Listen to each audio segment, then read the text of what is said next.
کہ ایمان دل میں آ گیا تو ایک کشاکش اندر شروع ہو جائے گی۔ میں اگر فرائڈ کی اصطلاح استعمال کروں تو ایگو اور اڈ یا لبیڈو میں تصادم ہوگا۔ آپ کے نفس کی خواہش کچھ اور ہے، ایمان کہتا ہے غلط۔ کشاکش ہوگی کہ نہیں؟ یہ اندرونی جہاد ہے اپنے نفس کے خلاف۔ جیسے فرعون نے کہا تھا الیس لی ملک مصر وہذہ الانہار تجری من تحتی، کیا میں بادشاہ نہیں ہوں مصر کا؟ مصر کی حکومت میری نہیں ہے؟ اور کیا یہ ساری نہریں جو ہے میرے نظام کے تحت نہیں چل رہی؟ اسی طرح برا نہ مانیے، ہمارا نفس کہتا ہے یہ جسم میرا ہے، میری ملکیت ہے، اٹس مائی ڈومین، میری خواہش پوری کرنی ہوگی۔ جیسے اس نے کہا میں نہیں جانتا کوئی خدا ہے میرے سوا اور میرے اوپر، میں نہیں مانتا۔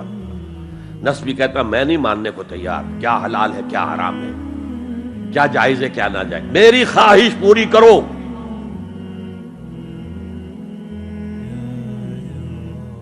اس کے خلاف جہاد،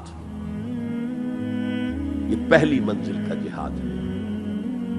اور آپ کو معلوم ہے 3 منزلہ عمارت ہے، تو بلند ترین تو ہے تیسری منزل، اہم ترین ہے پہلی منزل۔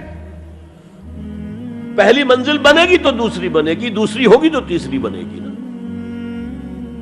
پہلی منزل یہ ہے اور اہم ترین یہ ہے۔ اسی لیے مولانا روم نے کہا نفس ماں ہم کم ترس فرعون نیست، میرا نفس بھی فرعون سے کم نہیں ہے، لیکن ایراعون نیست، اس کے پاس لاؤ لشکر تھا، اس نے زبان سے بھی کہہ دیا تھا انا ربکم الاعلی، میں ہوں خدا۔ میرا نفس بیچارہ اس کے پاس کوئی لاؤ لشکر نہیں، زبان سے تو یہ کچھ نہیں کہتا، اندر یہی کہتا میں بادشاہ ہوں اس وجود کا، میری مرضی پوری۔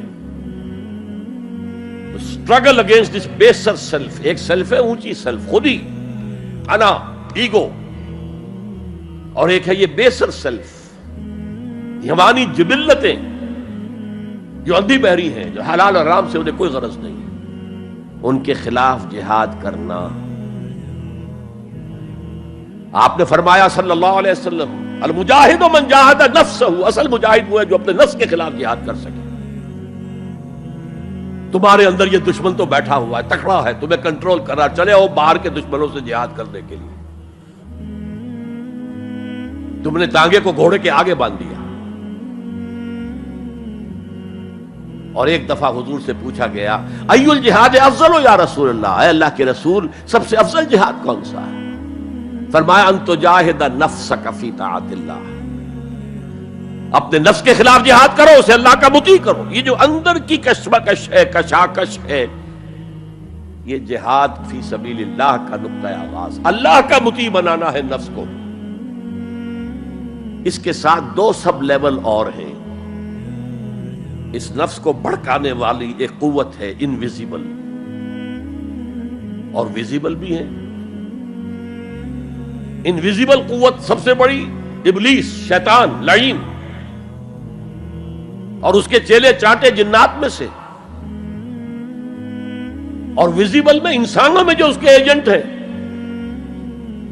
جو فحاشی کو کلچر کا نام دے، یہ اس ابلیس کے چیلے ہیں۔ ان کے خلاف جہاد نہیں کریں گے آپ، اگر آپ ان کے خلاف ایگریسو ایٹیٹیوڈ اختیار نہیں کریں گے تو آپ ان کے دباؤ میں آ جائیں گے۔ ان الشیطان لکم عدو فاتخذوہ عدوا، اے لوگو یہ شیطان تمہارا دشمن ہے، اس کو اپنا دشمن سمجھو۔ وہ تمہیں سبز باغ دکھاتا ہے، بدی کو مزین کر کے دکھاتا ہے، اچھے اچھے نام اس کے رکھ دیتا ہے، اور تمہیں آمادہ کرتا ہے بدی کے ارتکاب پر۔ نہیں، وہ تمہارا دشمن ہے۔ افتتخذونہ وذریتہ اولیاء من دونی، تم مجھے چھوڑ کر اسے اور اس کے چیلے چانٹوں کو تم اپنا دوست بناتے ہو۔ نہیں، شیطان کے خلاف جنگ کرو۔ اور تیسرا اس پر سب لیول کیا ہے؟ معاشرہ اگر بگڑا ہوا ہے، اس کا عمومی رجحان برائی کی طرف ہے، تو سوشل پریشرز آپ کو ادھر دھکیلتے ہیں۔ جیسے کہ اگر کوئی موب جا رہا ہے تو اس کے ساتھ چلنا تو بہت آسان ہے، وہ خود ہی آپ کو دھکیلتا ہوا لے جائے گا، اس کے خلاف چلنا بہت مشکل کہا۔ ہو سکتا ہے آپ بڑی زور لگا کے 4 قدم آگے بڑھیں، پھر کوئی ریلا آئے 10 قدم پیچھے لے جائے۔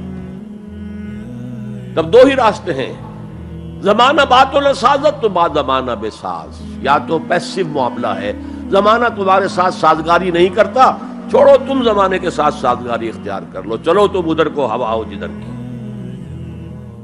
ایک یہ ہے کہ نہیں، زمانہ باتوں نہ سازت تو بعد زمانہ ستیس، زمانہ اگر تمہارے ساتھ سازگاری نہیں کر رہا تو زمانے سے جنگ کرو، لڑو، ریزسٹ کرو۔